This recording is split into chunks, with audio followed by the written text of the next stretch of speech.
नमामीशमीशान निर्वाणरूपं विभुं व्यापकं ब्रह्मवेदस्वरूपं निजं निर्गुणं निर्विकल्पं निरेहं चिदाकाशमाकाशवासं भजेऽहं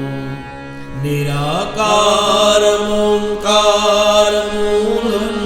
तुरीयं गिराव्यानगोतीतमीशं